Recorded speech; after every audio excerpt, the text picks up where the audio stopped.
I remember when I was first looking at these inverse derivatives, I was always wondering just how in the hell did those guys get something like that. It just looks like it would be really, really complicated to get something like that. You have the derivatives of sine and all these trigonometric functions are all in sines and cosines, and then all of a sudden you just have the square, 1 over the square root of 1 minus x squared.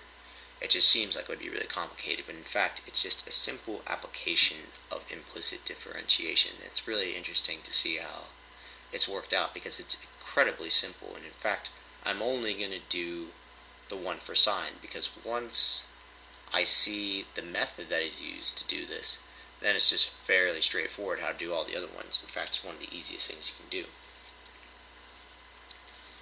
So I've got here y is equal to the inverse sine of x.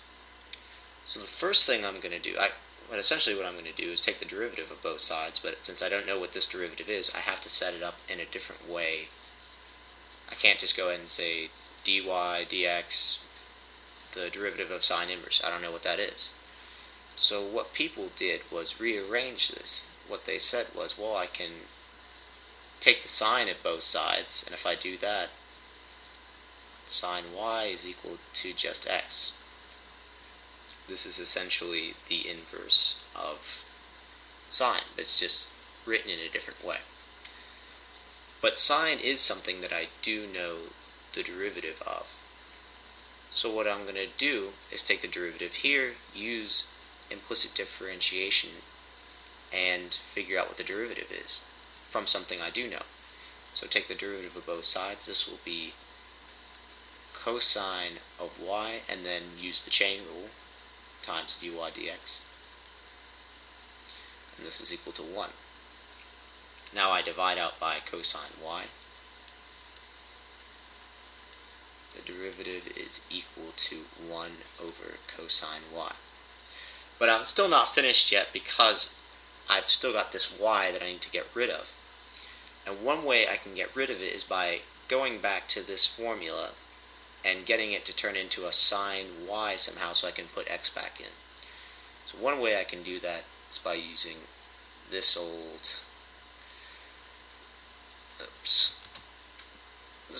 piece of work from Trig. So now if I subtract sine over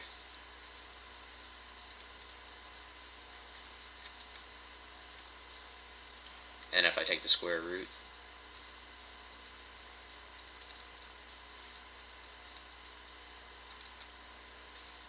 and of course this would be of y.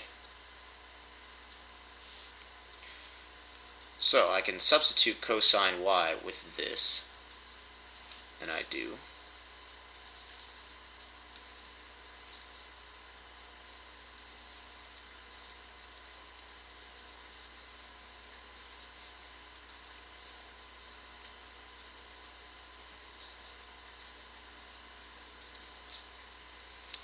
So now I'm left with this 1 over the square root of 1 minus sine squared y.